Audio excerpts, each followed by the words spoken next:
What if everything you see isn't really there?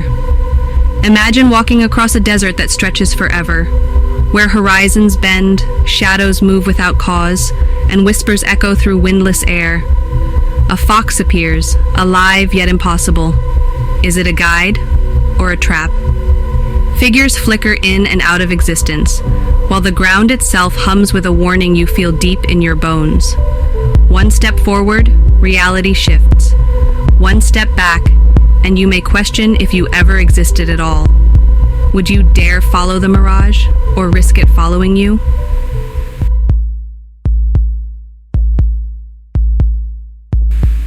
The horizon stretched endlessly, a silver-white desert that shimmered beneath the late afternoon sun. No dunes broke its monotony, no grass bent in the wind, no mountain touched the sky, just flat, unbroken salt. It looked like the earth had turned into a mirror and swallowed the sky whole. George tightened his grip on the worn leather strap of his satchel and kept walking. His boots crunched on the crystalline crust, the sound swallowed by the vast silence. He had been wandering for hours, and every step seemed to take him nowhere. Behind him, his footprints stretched like a fading trail into the distance. Yet, when he looked back, even they seemed to dissolve into the endless glare. It was not his first time here. Years ago, before life had taken everything from him, George had crossed these salt flats with Camila.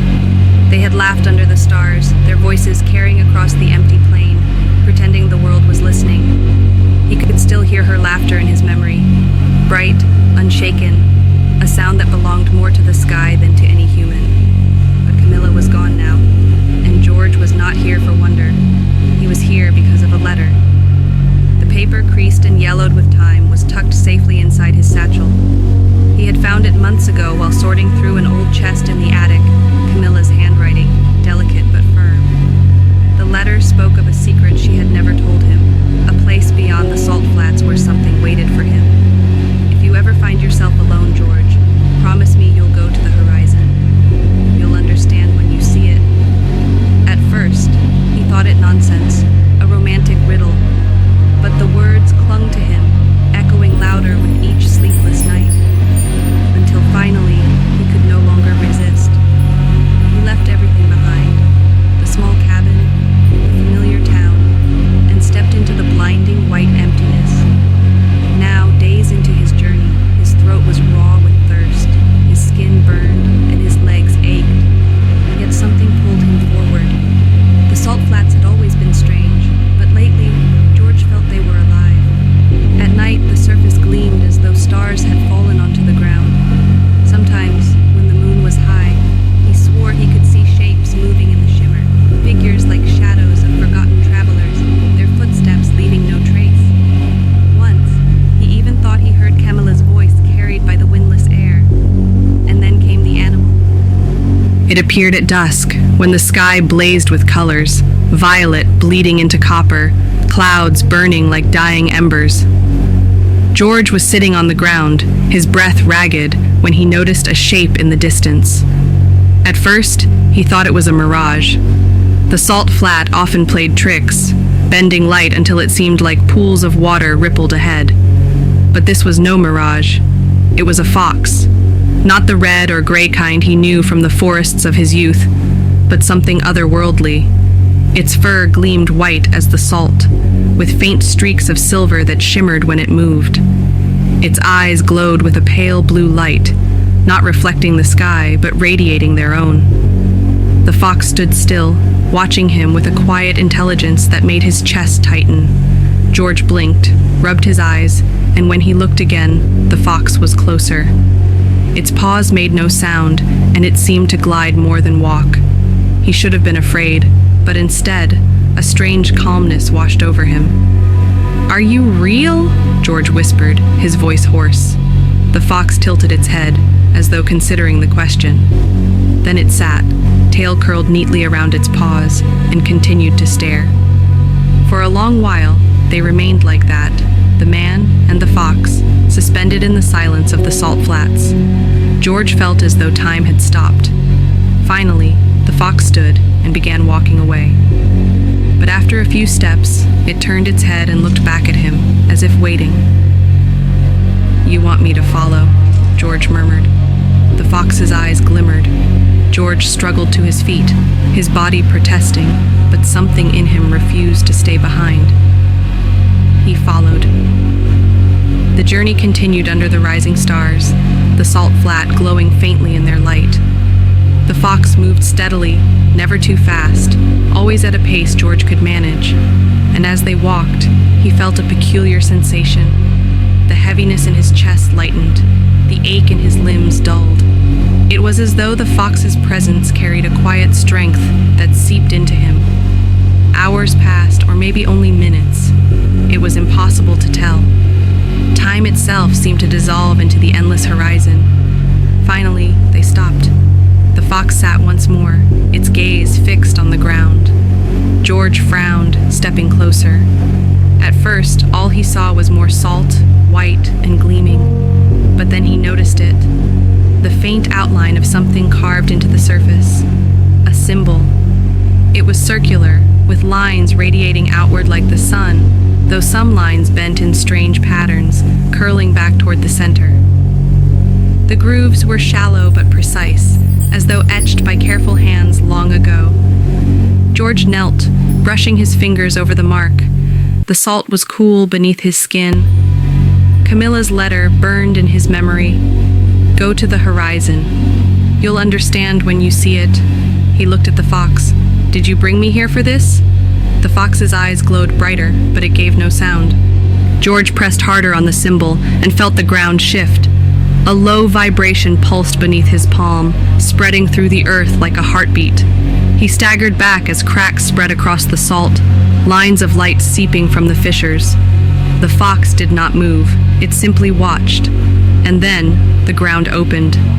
A soft wind rose from the depths, carrying with it the scent of water and stone, an impossible contrast to the dry flats.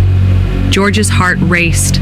Before him yawned a hidden passage, a stairway descending into darkness, glowing faintly with the same pale light that shimmered in the fox's fur. George looked at the fox, trembling. "Is this what Camila wanted me to find?" The fox stepped closer, its fur brushing his leg, warm and real. Then it bounded down the first steps, pausing only to glance back at him. George hesitated, fear warring with longing, but in the silence he heard it again. Camilla's laughter, soft and distant, echoing from the depths below. And so, with a final breath, he followed the fox into the earth. The horizon shimmered with heat, but something new emerged. A faint glow pulsing beneath the cracked white surface of the flats. The glow brightened until it formed patterns, like constellations etched into the ground. The salt cracked open slightly, releasing a mist that curled upward, cold and silver. From within the mist, shapes began to form. Not mirages this time, but figures. They looked like travelers, clothed in old garments, faces blurred, walking silently toward the center of the glowing field.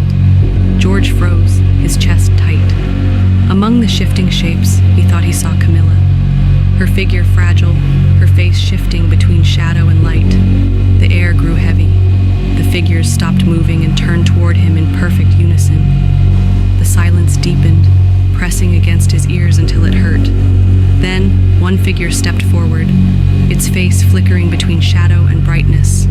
A voice, deep and resonant, filled the flats without moving lips. "Those who walk here must choose, return with truth, or stay with shadows." The ground trembled. The choice hung before him. Leave the desert and carry its secret, or surrender and become part of its eternal mirage. George's breath shook as Camilla's form drifted closer. Her hand, pale and shimmering, reached toward him.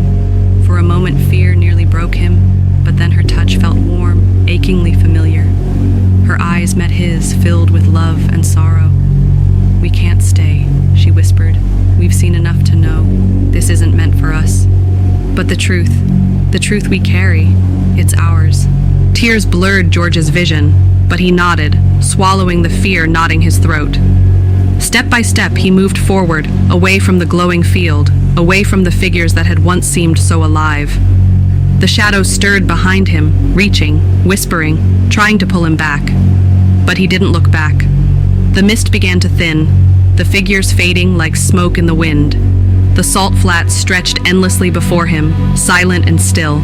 The world he had left behind felt impossibly far away. Yet the horizon held a new promise, a life shaped by courage and by love that had refused to fade. Then, as if in acknowledgement of his decision, a final shimmer ran across the flats. The glow pulsed once, like a heartbeat, and then vanished. George exhaled, feeling the weight of the mirage lift from his chest. Beside him, Camilla's image lingered for just a moment longer. She smiled, soft, radiant, unbroken, and whispered, "You made it." "Yes," George said, "we made it together." The wind stirred, and when he looked again, she was gone. He walked on, leaving the flats behind, carrying a secret so profound it would change the way he saw the world, but also a memory of beauty and danger so haunting it would never leave him.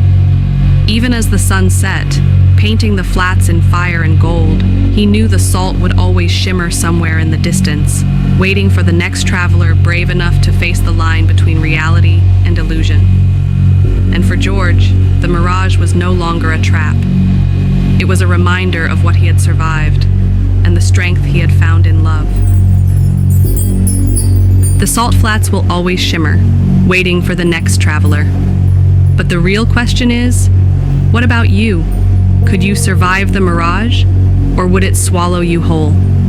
If this story twisted your mind, quickened your heartbeat, and set your imagination on fire, don't forget to like this video, share it with someone brave enough to face the mirage, and subscribe for more haunting journeys where reality and illusion collide. Remember, the line between what's real and what's not is thinner than you think.